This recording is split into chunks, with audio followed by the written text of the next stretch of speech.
Hi, sir. Stop you for speeding. Let you know everything's being recorded right now.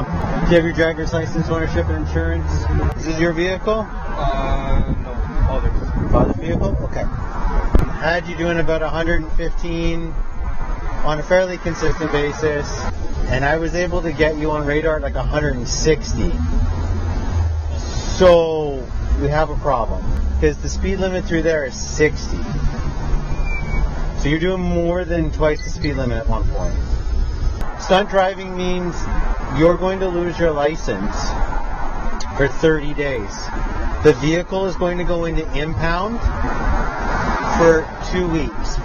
You will not be allowed to drive home. You are not going to have a license or a vehicle. Do you have any questions?